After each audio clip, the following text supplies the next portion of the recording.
আসসালামু আলাইকুম প্রিয় শিক্ষার্থীরা। আশা করি তোমরা সকলে ভালো আছো। আজকে আমরা রসায়নের একটি গুরুত্বপূর্ণ টপিক লাল-শাতেলের নীতির সিকিউতে কিভাবে অ্যান্সার করতে হয় সেই ব্যাপারটা আজকে আমরা শিখব।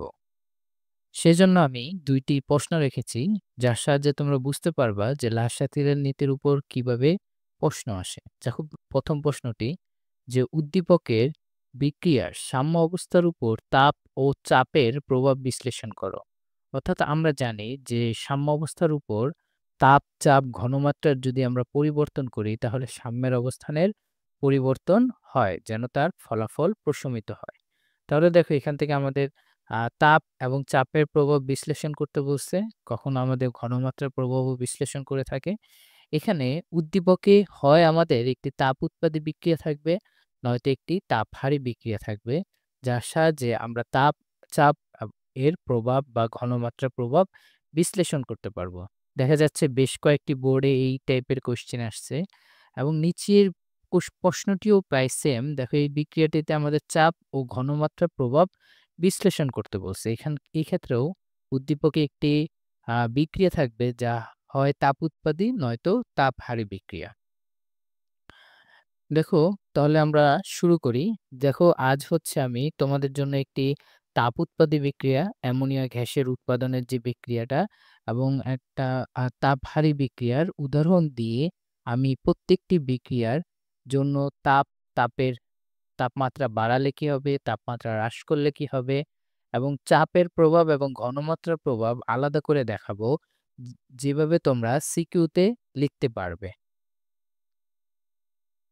তাহলে আমরা এখানে আলোচনা করব তাপ, চাপ এবং ঘনমাত্রার প্রভাব, যেখানে আমি দেখাবো তাপ বাড়ালে কি হবে, কমালে কি হবে, চাপের ক্ষেত্রেও এবং ঘনমাত্রার ক্ষেত্রেও তাপ বাড়ানো বা কমানোর প্রভাব ব্যাখ্যা করব। তোমাদের সাথে আছি আমি মোহাম্মদ আরমান হোসেন। তাহলে দেখো আমরা শুরু করি। এখানে একটি বিক্রিয়া দেখতে পাচ্ছি যেখানে নাইট্রোজেন এবং 3 অণু হাইড্রোজেন মিলে আমাদের অ্যামোনিয়া গ্যাস উৎপন্ন করেছে। তাহলে এই ক্ষেত্রে এটি একটি উভয়মুখী বিক্রিয়া এবং এখানে আমরা শুরুতেই লিখে নিব যে আমরা জানি লা-শাতেলিয়ার নীতি অনুসারে কোনো উভয়মুখী বিক্রিয়ায় সাম্য অবস্থায় থাকাকালীন, অর্থাৎ যখন কোনো একটা উভয়মুখী বিক্রিয়া সাম্য অবস্থায় থাকে তখন যদি কোনো নিয়ামক, ৩টি নিয়ামক তাপ, চাপ এবং ঘনমাত্রা, এই নিয়ামকের পরিবর্তন করা হয়, তবে সাম্যের অবস্থান এমনভাবে পরিবর্তিত হবে যেন তা পরিবর্তনের ফলাফলকে প্রশমিত করবে। এটি হচ্ছে আমাদের লা-শাতেলিয়ার নীতি। আমরা শুরুতেই এই নীতিটা লিখে ফেলব। তারপর আমরা এই বিক্রিয়ার জন্য তাপের প্রভাব নিয়ে বিশ্লেষণ করব। তাহলে দেখো বিক্রিয়া থেকে আমরা দেখতে পাচ্ছি যে বিক্রিয়াটি একটি তাপ উৎপাদী বিক্রিয়া, অর্থাৎ তাপ উৎপন্ন হবে।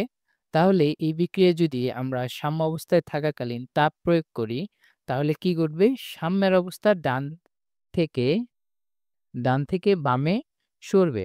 অর্থাৎ এটা হচ্ছে ডান পাশ এবং এটা হচ্ছে আমাদের বাম পাশ। তাহলে যদি আমরা তাপ প্রয়োগ করি তাহলে সাম্যের অবস্থান ডান থেকে বামে সরে আসবে এবং পশ্চাৎমুখী বিক্রিয়া হবে। যদি এটা সামনের দিকে হয় তাহলে এটাকে বলি আমরা সম্মুখমুখী। যদি এভাবে ডান থেকে বামে বিপরীতমুখী বিক্রিয়া হয় তাকে আমরা বলি পশ্চাৎমুখী। পশ্চাৎমুখী বিক্রিয়ার মাধ্যমে অতিরিক্ত তাপের প্রভাব প্রশমিত করব। অর্থাৎ আমরা যে তাপ দিয়েছি সাম্যের অবস্থান পরিবর্তন হয়ে সেই তাপের প্রভাবকে প্রশমিত করবে। আর এই কারণে কি হবে? তাপমাত্রা বৃদ্ধি করলে উৎপাদ হ্রাস পাবে। যেহেতু উৎপাদ ভেঙে আমাদের বিক্রিয়ক তৈরি হচ্ছে, অর্থাৎ ডান থেকে বাম, অর্থাৎ পশ্চাৎমুখী বিক্রিয়া হচ্ছে, যার কারণে আমাদের কি হবে? অ্যামোনিয়া গ্যাসের উৎপাদ হ্রাস পাবে।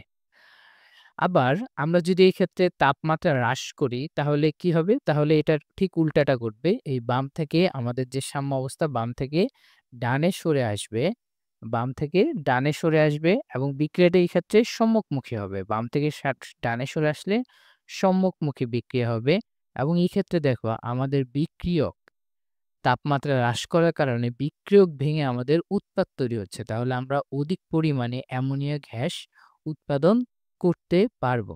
দেখো এই বিক্রিয়াটা আমাদের মানে এই প্রশ্নটা আমাদের আসতে পারে এরকম যে কিভাবে তুমি অ্যামোনিয়া গ্যাসের উৎপাদন বৃদ্ধি করবা? তাহলে তাপের প্রভাব ক্ষেত্রে আমরা তাপমাত্রা হ্রাস করে অ্যামোনিয়া গ্যাসের উৎপাদ বৃদ্ধি করতে পারি। তাছাড়াও চাপের প্রভাব আছে এবং ঘনমাত্রার প্রভাব আছে, যেটা আমরা পরের পৃষ্ঠাতে দেখব।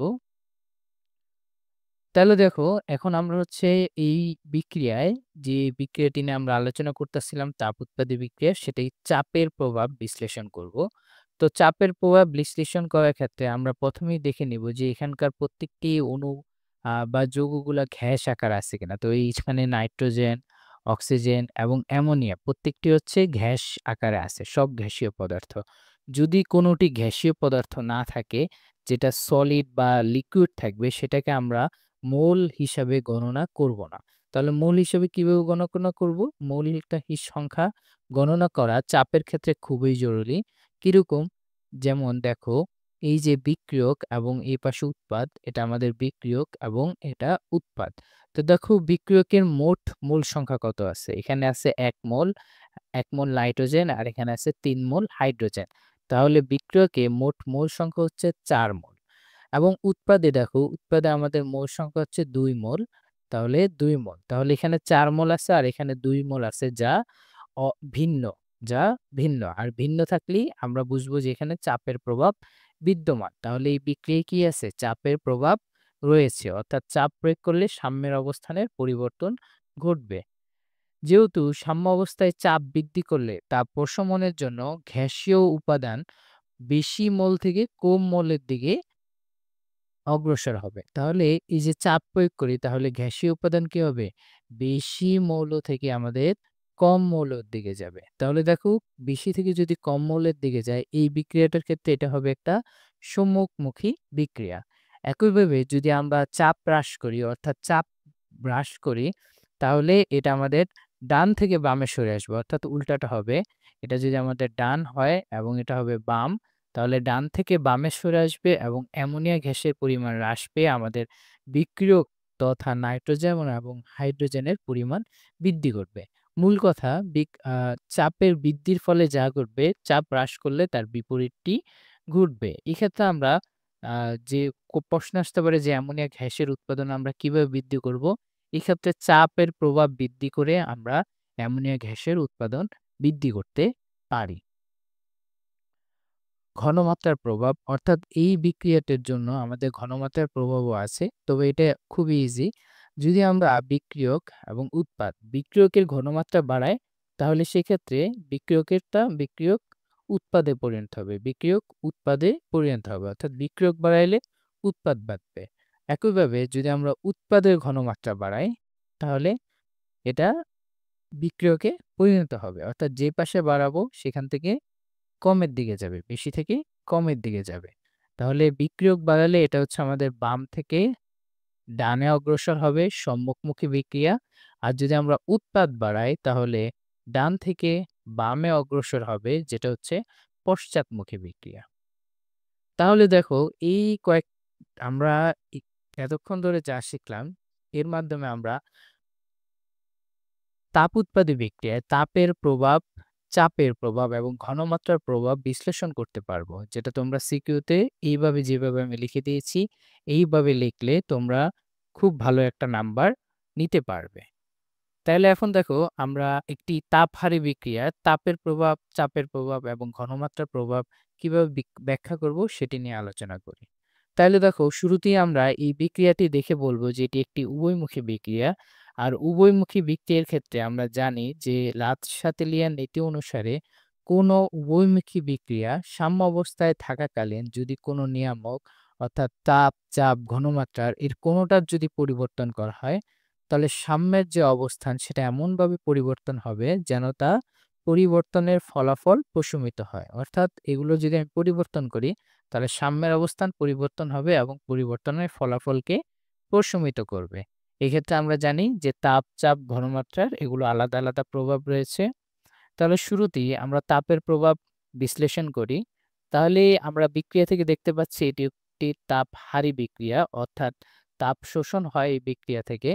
এবং এই সাম্য অবস্থায় যদি আমরা তাপ প্রয়োগ করি, তাপ প্রয়োগ করা হলে কি হবে? তাপ প্রয়োগ করা হলে আমাদের সাম্য অবস্থা এরপর বাম থেকে ডানে অগ্রসর হবে, বাম থেকে ডানে সরবে এবং সম্মুখমুখী বিক্রিয়ার মাধ্যমে অতিরিক্ত তাপের প্রভাব প্রশমিত করবে। এই ক্ষেত্রে বাম থেকে যে ডানে যাচ্ছে তাহলে বিক্রিয়াটা হচ্ছে আমাদের সম্মুখমুখী বিক্রিয়া।